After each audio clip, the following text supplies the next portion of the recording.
prazer que vamos ter essa conversa sobre família. A família, a importância da família, não só para a doutrina espírita, mas para as demais religiões cristãs, essa importância ela é fundamental porque é ali que nós temos as primeiras relações, os primeiros contatos, desde a infância até o final das nossas vidas, com as pessoas com as quais interagimos. Olha só que interessante. Nós vamos ter contato com a escola a partir de determinada idade da nossa vida, a infância, e esse período com os coleguinhas, com os professores na escola, ele vai ter um limite. Qual que é o limite? Quando termina a escola. Aí quem faz faculdade vai ter uma convivência com o pessoal da faculdade. Também isso tem um limite, tem um início e tem um fim. Quando vamos para o trabalho, no trabalho também nós vamos ter relações com várias pessoas, convivência. Mas essa relação também tem um limite, é a nossa aposentadoria, né? Quando a gente já não tem mais condições de trabalhar e para de trabalhar. Mas a família não.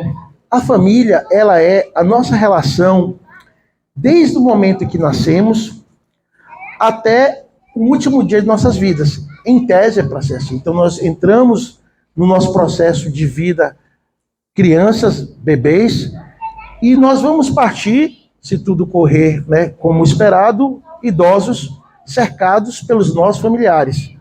Então a família, nela repousa a principal estrutura de relação, de tal maneira que alguns ditados, algumas expressões são bem familiares, bem comuns. Por exemplo, o bom filho vai ser um bom marido, vai ser um bom pai. A boa filha vai ser uma boa mãe, vai ser uma boa esposa.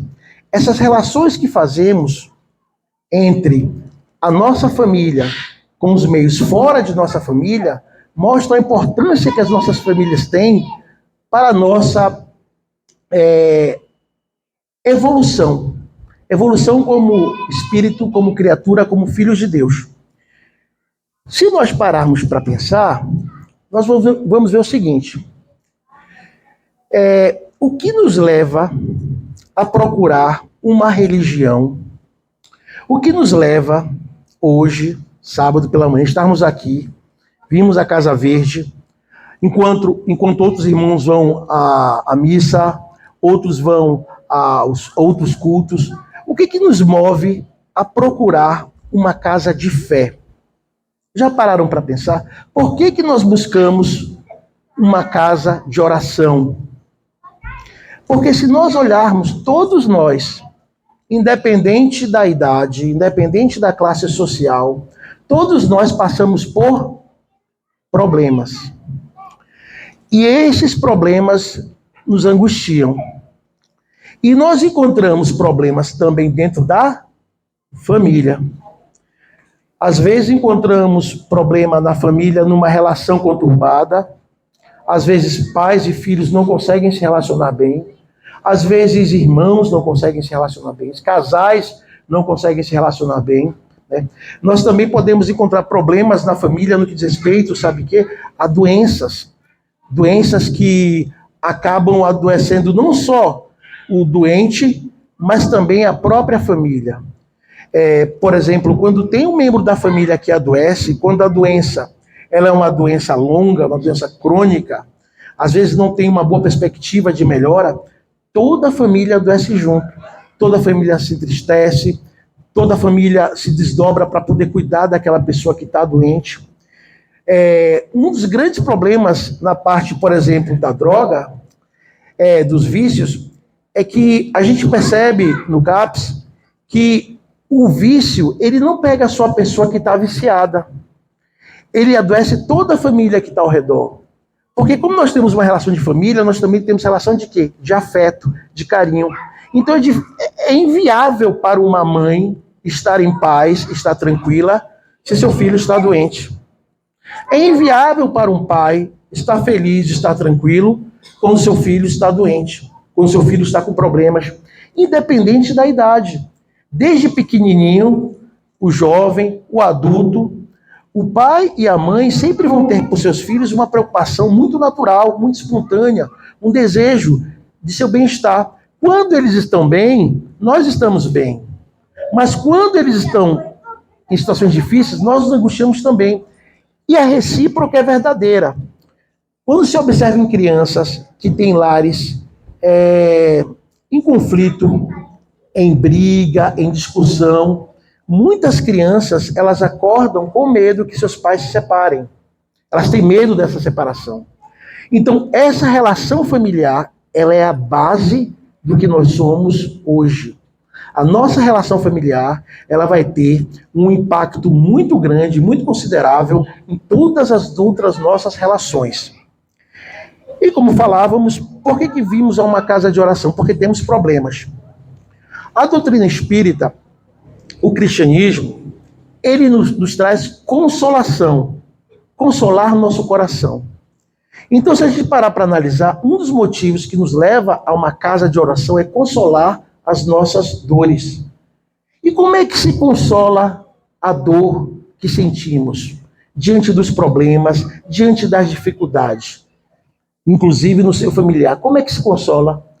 Se consola através do esclarecimento, através do ensinamento, através da resposta àquelas angústias que nós sentimos. Porque uma coisa é nós sofrermos sem sabermos por que estamos sofrendo. Você está entendendo? Mas uma pessoa que sofre, passa por um sofrimento, mas ela nem sabe por que ela passa por esse sofrimento. Esse é o primeiro ponto. Isso causa muita angústia. Isso aumenta a dor. Sofrer por si só já não é uma coisa confortável.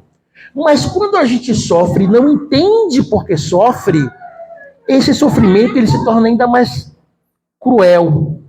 Então, o primeiro elemento de qualquer casa que se propõe a falar do Cristo é justamente trabalhar o acolhimento de maneira que cada um de nós, se sentindo acolhido nesta casa, possa ter o consolo que veio buscar.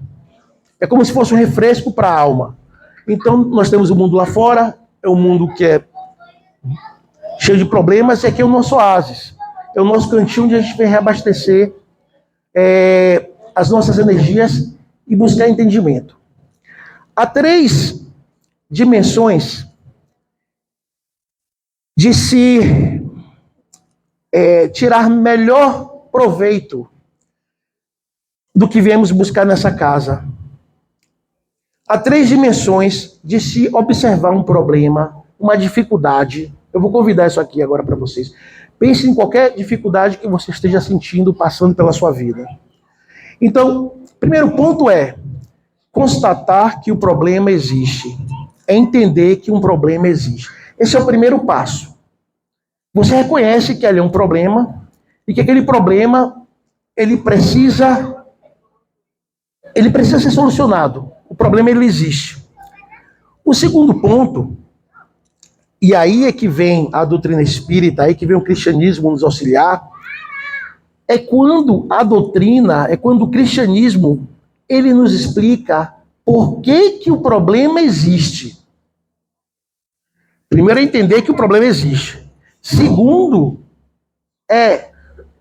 sabe que o problema existe? Segundo é por que ele existe. Por que eu sofro? Por exemplo, eu tenho uma pessoa que eu amo que passa por um problema, uma doença. Isso é um problema. Eu reconheço que existe.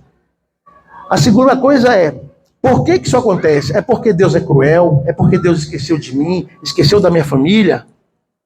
E aí vamos ter a explicação, o entendimento.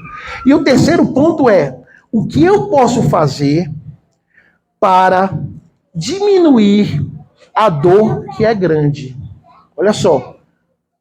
Esse ponto final, essa última etapa, é justamente o que nos modifica para que quando nós sairmos por aquela porta, nós possamos fazer das nossas vidas algo mais leve, tá bom?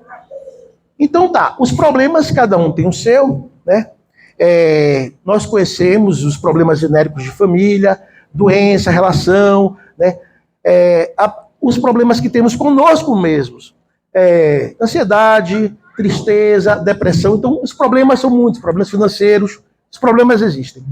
Agora vamos para o segundo ponto. Por que eles existem? Por que os problemas existem? Para entender isso, é preciso entender um elemento simples. Por que Deus nos criou?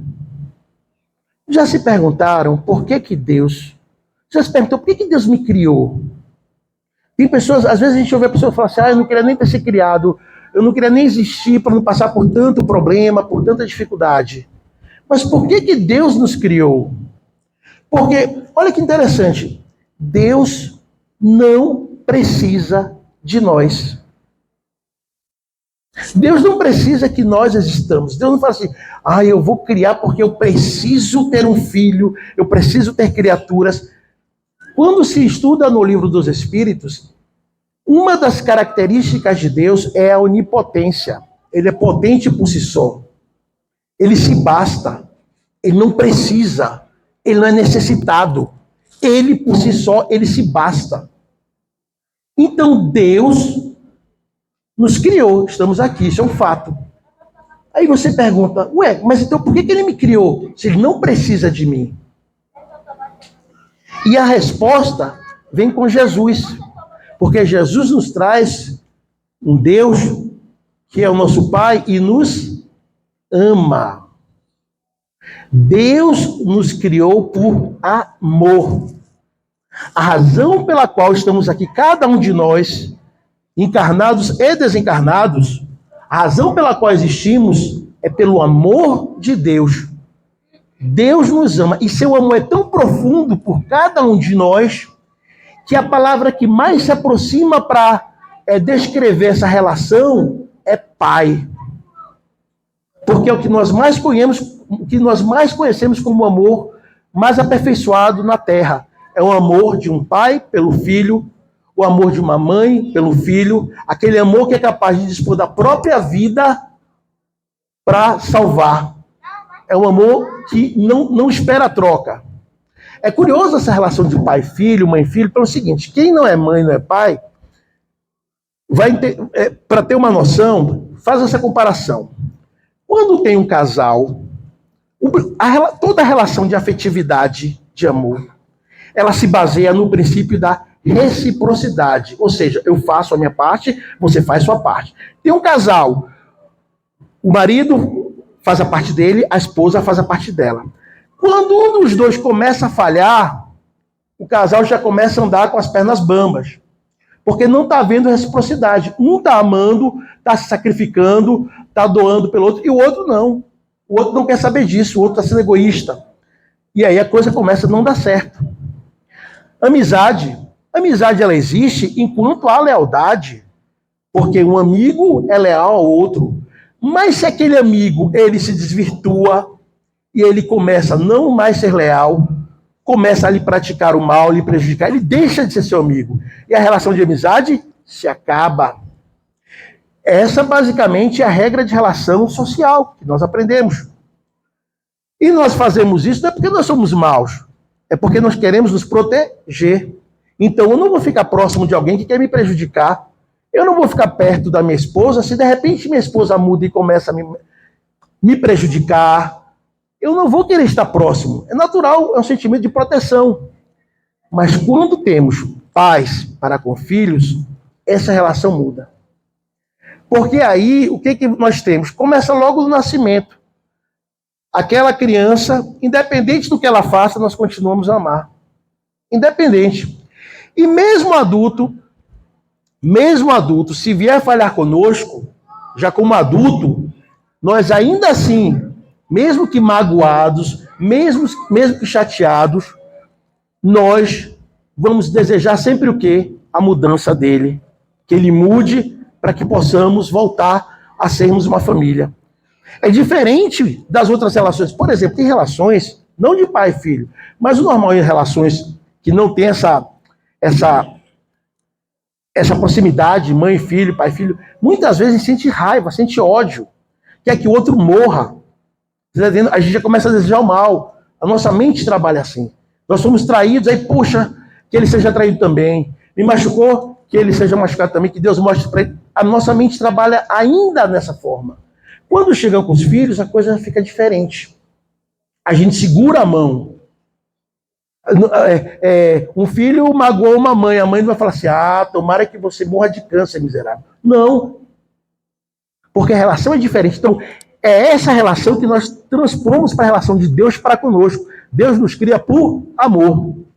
Só que a pergunta é, como é que Deus nos cria? Está lá no livro dos Espíritos. Deus faz as suas criaturas, ele cria as suas criaturas, o Espírito sai da mão de Deus, simples e ignorante. Olha só, simples e ignorante. Simples porque ele acabou de ser criado, seus pensamentos são como de uma criança, né? Imagina os homens das cavernas, os primeiros hominídeos, né?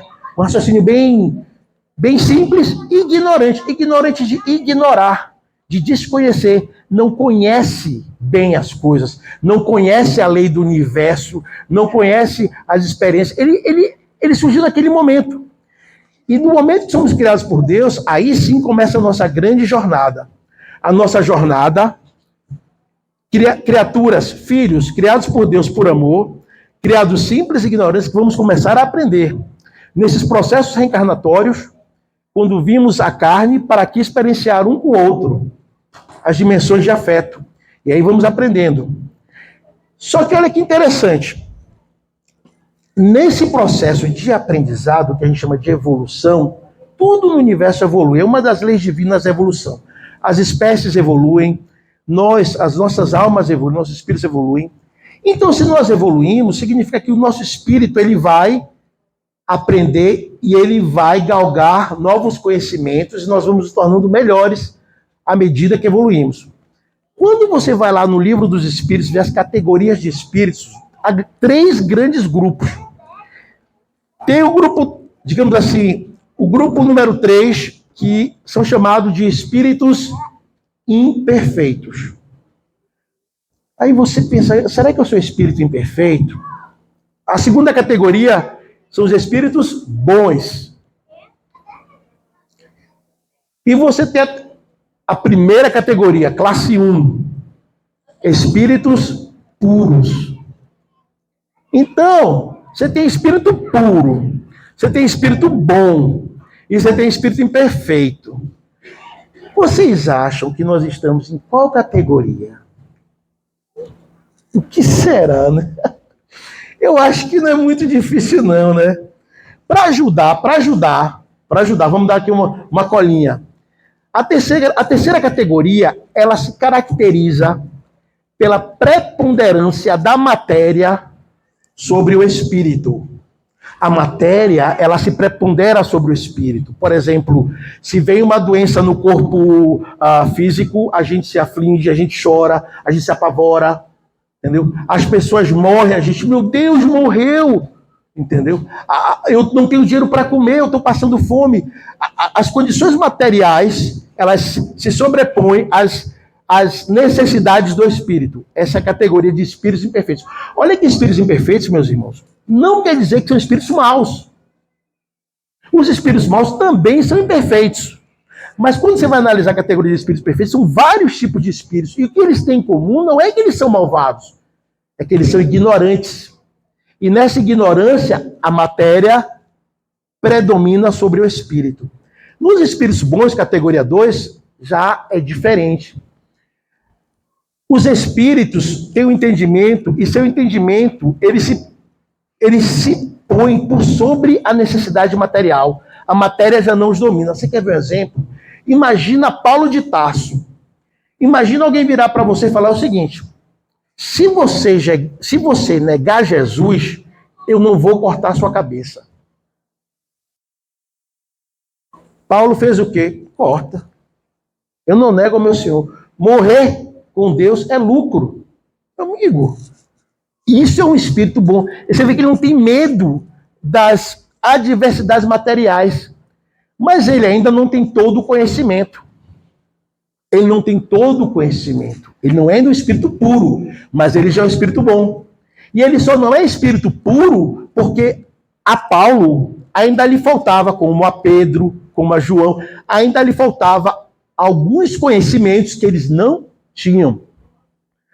Agora, quando você chega na categoria de espírito puro, a definição lá é a seguinte: domínio total sobre a matéria.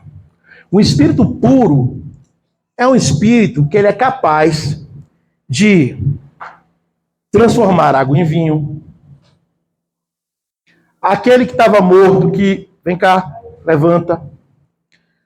Parar uma tempestade. Domínio total sobre a matéria. E esse domínio, ele é uma consequência do quê? Do conhecimento daquele espírito. O arcabouço de conhecimento que esse espírito traz, ele é capaz de operar milagres que a gente não entende, manipular fluido, manipular matéria, de maneira tal que para todos é inexplicável.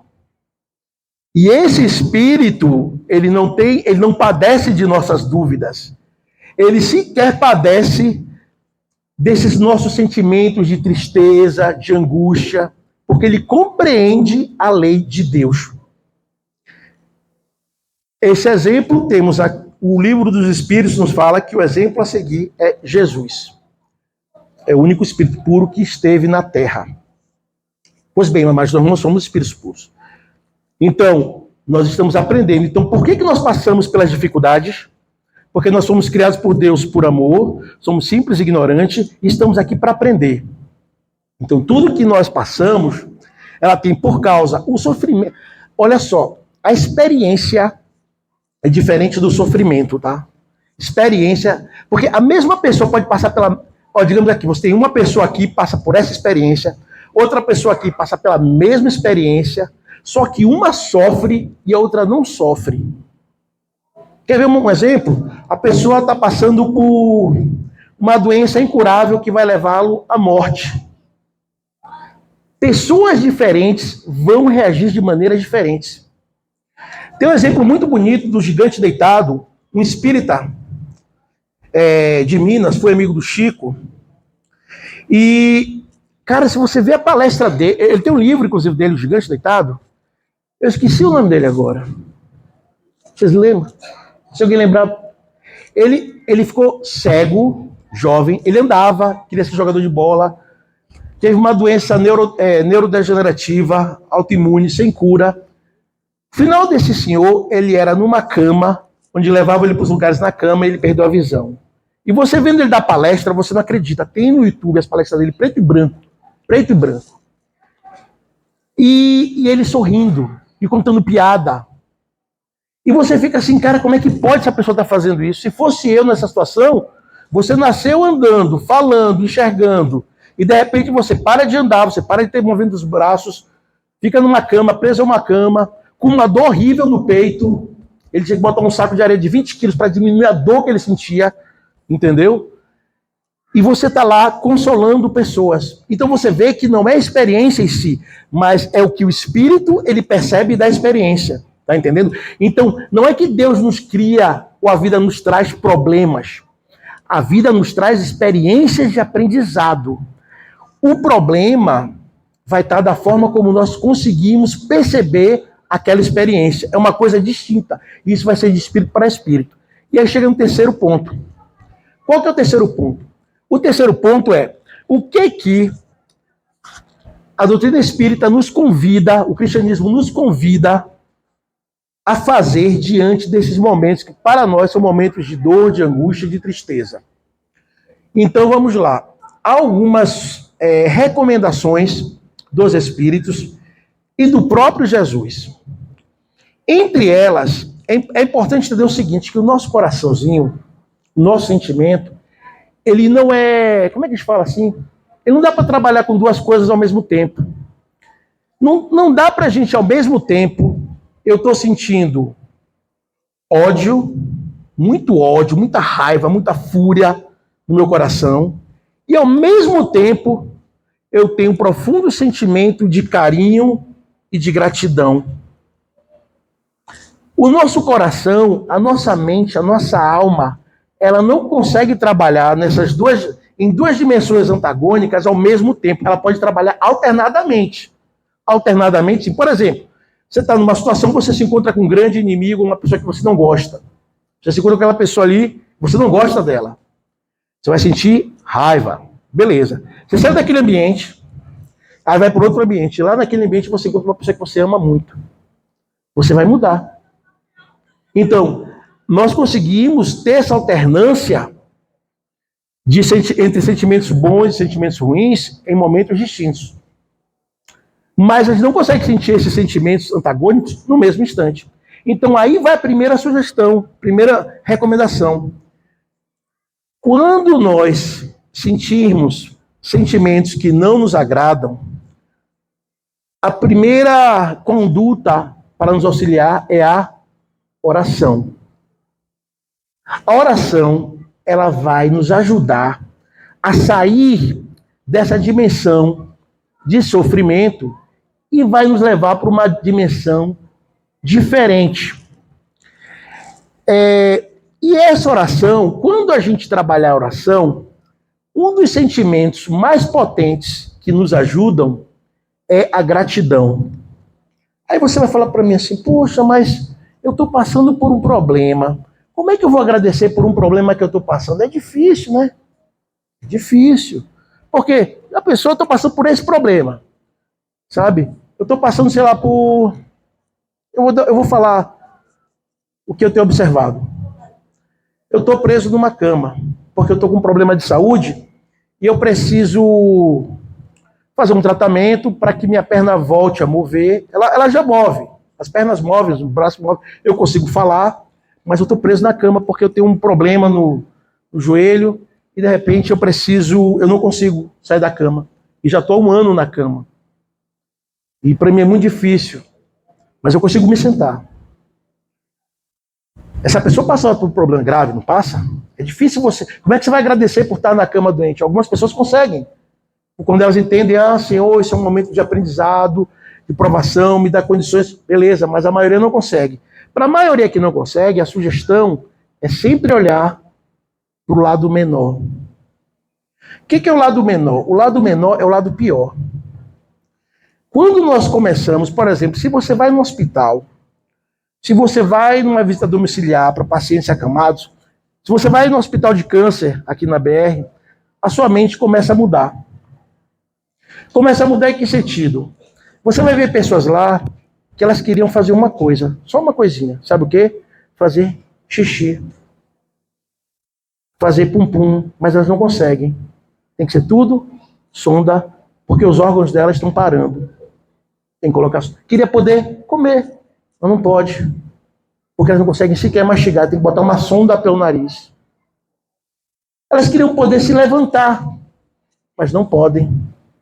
Elas queriam poder mover a mão. Algumas delas queriam poder falar, olha o que eu estou sentindo. Elas abrem os olhinhos, choram, você vê a pessoa chorando, mas ela não consegue, não tem mais coordenação motora para poder falar o que sente. Os parentes, a equipe médica, tem que ficar adivinhando, se está com sede, está com fome, está com dor, deve estar com dor, entendeu? Porque a pessoa não consegue nem falar. Outras queriam enxergar, outras queriam poder ouvir. Então você começa a analisar que os problemas, eles têm um grau de relatividade. Quando você vai numa situação como essa, e você sai de lá, a sua mente começa a mudar. Certa vez, um pai veio falar para mim, triste, chateado, que o filho dele tinha escolhido um curso para fazer na faculdade, que não era o curso que ele queria. O pai queria que ele fizesse o mesmo curso que o dele. É um curso importante, papapá. E ele estava super triste, super desapontado com o filho. E, olhando para aquele pai, eu virei para ele e falei, olha, é importante ter muito cuidado com as nossas decepções. Porque eu conheço pais e eu tenho pessoa próxima a mim, com a idade do seu filho, que não está fazendo nem sequer faculdade. Por quê? Porque está usando crack na rua. Se para esses pais, para mim, para essa pessoa próxima, jovem, ela parasse de usar crack, entrasse na faculdade para fazer esse curso que você está maldizendo, eu colocaria as mãos ao céu. Porque a nossa dificuldade é justamente essa, é perceber que, embora estejamos em um processo de dor, os nossos irmãos, e não são poucos, estão muitas vezes em processos de uma dor muito mais intensa. E como o propósito da experiência é abrir nossos olhos, é fazermos nos enxergar, termos maturidade, então aquela oportunidade é uma oportunidade que nós podemos aprender para aliviar a nossa própria dor. Porque quanto mais nós lutamos de maneira equivocada contra as experiências, mais nós sofremos. Quando uma pessoa está se afogando, a forma mais rápida de ela morrer é começar a se debater e se desesperar. Quanto mais ela se debate, se desespera, mais ela afunda, mais ela perde energia e mais o fim dela se aproxima. Essa comparação é aplicável aos nossos problemas. Quanto mais nós nos desesperamos diante dos problemas, mais a gente se afoga. Só que, olha que interessante, algumas vezes nós somos um pouquinho exigentes demais com o que nós fazemos. Certa feita, uma pessoa me ligou, a mãe estava doente, acamada, ela e o marido já de uma certa idade, só os dois, tadinho, também com doença, e estavam em dúvida se eles estavam fazendo a maneira correta de resgatar os débitos das vidas passadas com a senhorinha. E eu fiquei preocupado, porque eu percebi ali o seguinte, que certa feita, quando nós vemos o Cristo, nós queremos fazer que nem o Cristo, natural, mas nós não somos o Cristo. Então, nós temos que olhar o que nós podemos dar. Qual que era o problema? Quando você está com uma pessoa doente, eu tive isso, eu passei por isso, com a minha mãe. Tem hora que o doente toca horror. Tem hora que o doente ele vai fazer algumas coisas que pode lhe desequilibrar e deixar você muito enfurecido. Quer ver um exemplo? Não querer tomar o remédio que tem que tomar. Se você tem uma pessoa que você ama, a sua mãe, seu filho, e tem um remédio para tomar, e ele fala, não vou tomar, a vontade que dá de fazer é pegar, abrir a boca e enfiar lá dentro. Ah, é porque eu sou mal? Não, é porque você ama. Porque se você não amasse, você dava as costas, beleza, não quer tomar, problema seu, tchau. Era assim que se resolvia. Então as pessoas às vezes falam, ai, mas eu perdi a cabeça, ai, eu fiquei nervoso. Tudo bem, não é para ficar nervoso, é melhor não perder a cabeça. Mas quando isso acontece, isso faz parte do processo de aprendizado. Então eu falei para essa pessoa o seguinte, falei para ela assim, olha, eu acho que você está conseguindo progredir nessa experiência. Ela falou, mas por que você acha isso? Eu falei, não, cara, olha, eu digo o seguinte, eu posso estar errado, mas na minha concepção vocês já estão ganhando. Mas por quê? Eu falei, olha só, você abandonou sua mãe, porque o que eu mais vejo nesse mundo é abandono dos doentes. Isso é a coisa mais comum que existe. Não abandonei. Beleza. Você, então, vamos para o outro lado. Você fica batendo na sua mãe, espancando, maltratando ela? Não, também não. Opa, estamos progredindo. Mas é que às vezes eu perco a cabeça. Ô, minha amiga, quem que não perde? Me mostra aqui, como diria Jesus quando ele falou de João Batista, né? De homem nascido de mulher, quem que não perde a cabeça com quem ama? Sabe aquela música Entre Tapas e Beijos? A relação de afetividade, ela envolve ciclos que têm aspectos de carinho e também aspectos de desequilíbrio, porque a gente tem um pacote. Não tem como eu me relacionar com uma pessoa e eu falar, olha, eu só quero você daqui para cá, só as coisas boas. As coisas ruins eu não quero não. Não tem como. É um combo, vem tudo junto. Então, esses momentos de desequilíbrio, eles não devem ter por função nos entristecer, ou nos cobrar, ou nos excessivamente autocobrar por aquilo que ainda nós não conseguimos fazer. Eles devem servir, sim, de alerta de que há pontos que nós podemos melhorar e que é bom que melhoremos. É bom que nós melhoremos. Eles não servem para falar, olha, você está fazendo sua parte, mas olha, isso aqui você ainda pode melhorar. Pô, beleza, então vou lá, vou tentar melhorar isso, vou tentar contar até 1, 2, 3, respirar fundo, meditar, gratitude, gratiluz, vai tentar, vamos. Às vezes vai conseguir? Vai, às vezes não vai conseguir, paciência. Mas o homem de bem, que está escrito no Evangelho segundo o Espiritismo, o homem de bem. Se vocês pegarem esse capítulo Homem de Bem, lá está escrito muito claramente. Aí vai estar lá. Pô, bota assim. Cara, essa passagem é bem curiosa, porque ela fala assim, ó, ele dá suas coisas para os pobres, cuida dos doentes, é humilde, procura ver o mal que ele fez, vai lendo e você vai ficando só assim, meu Deus do céu, putz, esse homem de bem. Aí quando chega no finalzinho, fala assim, e aqui não estão listadas todas as coisas que o homem de bem faz, porque ele ainda faz muito mais do que isso. Aí você, pronto, acabou, tchau, fim de jogo para mim, eu estou muito longe disso aí. Só que se você continuar a ler o texto, ele vai falar o seguinte, que o homem de bem, ele não se caracteriza pelas virtudes em si. O homem de bem, a pessoa de bem, ela se caracteriza pelo esforço em ser melhor, em se tornar melhor. O que nos faz estarmos no caminho de Jesus não é sermos Jesus. O que nos faz estar no caminho de Jesus é a nossa vontade de agir como Jesus e de sermos melhores do que somos hoje. Eu não sou virtuoso, eu longe estou da virtude. Eu sou ignorante. E quando eu falo que sou ignorante, eu não estou aqui brincando, eu estou falando que eu sou ignorante porque eu desconheço várias soluções para vários problemas de minha vida. Eu desconheço. Tem horas que eu falo, Senhor, me ajuda, eu não conheço, eu não sei como é que faz, não sei como é que resolve isso. Eu não sei. Porque tolo é aquele que acha que sabe tudo. Ah, eu li a codificação de trás para frente, veio para trás 500 vezes e as obras não sabe. Tu quer ver que tu não sabe? Tu pode pegar a pessoa que conhece a codificação por número de páginas, as passagens inteiras, sabe? As outras obras. Aí essa pessoa que está na tua frente, o filho dela, de 5 anos, câncer terminal, vai morrer. É assim que você vê. Nós somos isso. Nós somos limitados, nós somos ignorantes, mas Deus nos ama independente da nossa condição. Esse é o primeiro ponto. A gente não deve duvidar que Deus nos ama. Esse é o primeiro ponto. E como Deus nos ama, Ele sabe das nossas limitações. Então o que Deus nos convida é a tentativa, o esforço em ser melhor.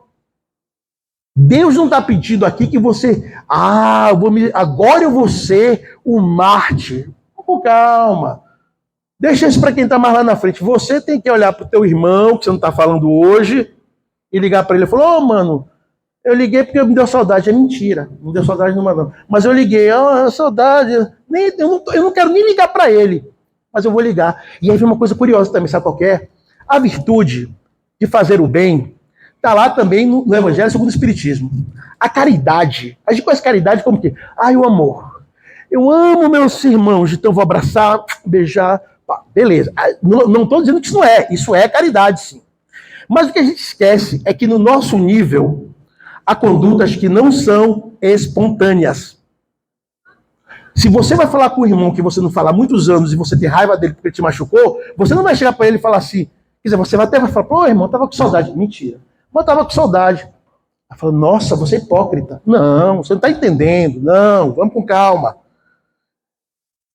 A caridade, ela tem um aspecto de dever. Vou falar de novo, a caridade está lá no livro, chamado Evangelho segundo o Espiritismo, ela tem caracteres de dever. E o que caracteriza um dever? Uma das características de dever é obrigação.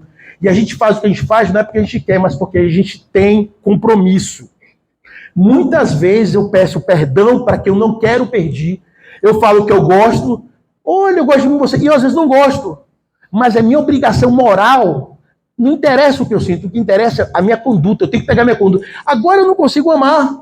Mas beleza, então porque eu não consigo amar, eu vou ficar agredindo as pessoas? Não. Às vezes a vontade que dei de falar uma coisa errada, mas eu pego e falo, pô, mas não é isso que... Eu sempre brinco assim. Quando você estiver chateado, imagina Jesus Cristo do teu lado aqui, do teu lado direito, e a Virgem Maria do teu lado esquerdo, olhando para você assim. Aí você vai fazer alguma coisa, você olha pro lado assim. Não, né?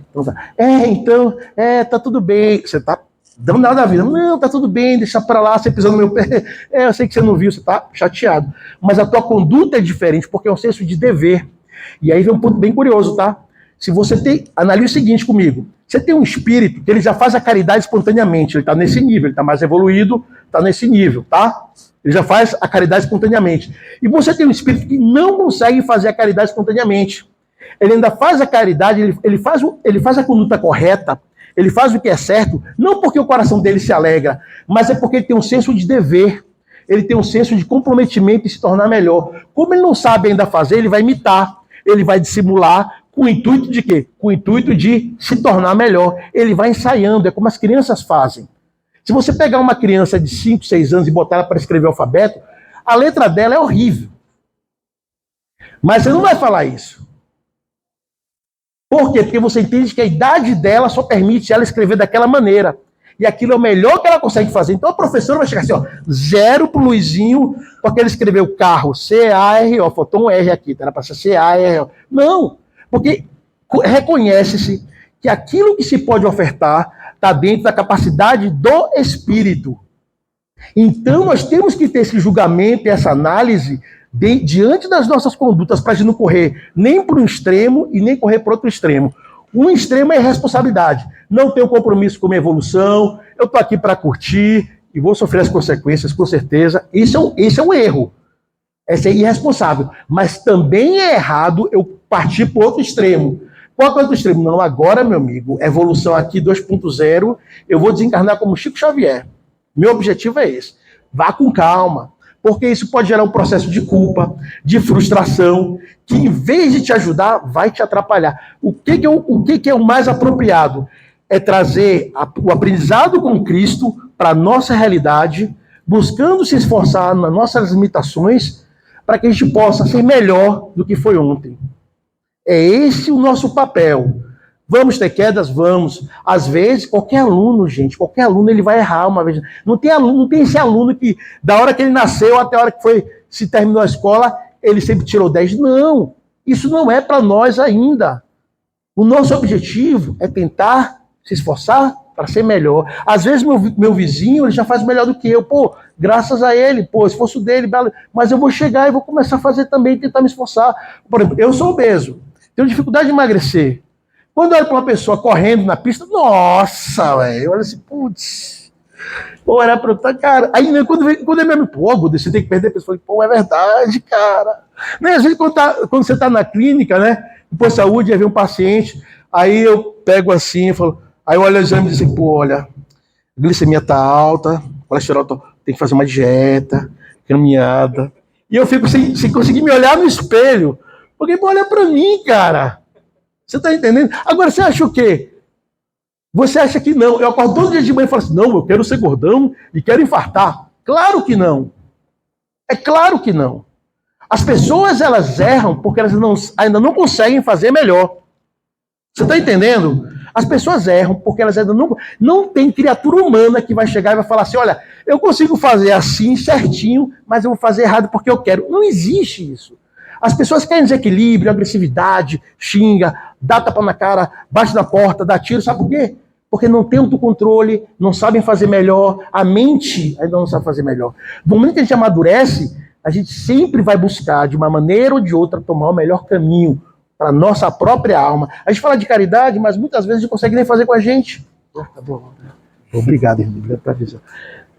Então, sem, como é que fala assim, ressentimentos ou sentimentos de culpa. Lembra sempre disso. Quando você faltar de fazer caridade com o irmão, lembre-se que a gente às vezes não consegue fazer nem com a gente. Nem com a gente. Então, um dever de casa para essa semana. E para começar já hoje aqui, tá? Na hora que agora eu vou começar os trabalhos, né, do passe. Bem simples. Número 1, agradecer a Deus. Do fundo do nosso coração, do fundo da nossa alma, por tudo que Ele tem nos dado e pelas coisas que a gente nem percebe. Segundo, pensar em alguma pessoa que de alguma maneira já nos machucou, nos magoou, nos fez ter maus sentimentos. Vamos perdoar elas em nosso coração. Se tiver dificuldade, esforce. Terceiro, vamos pedir ajuda a Deus a um problema que está nos afligindo. Nós não estamos sozinhos. Deus está conosco.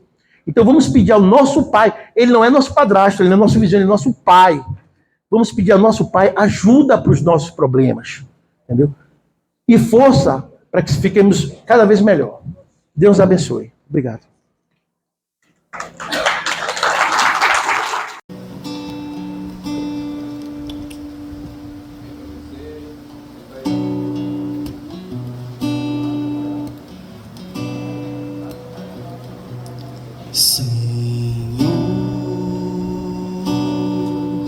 Fazei-me um instrumento de vossa paz. Onde houver ódio, que eu leve o amor. Onde houver ofensa, que eu leve o perdão.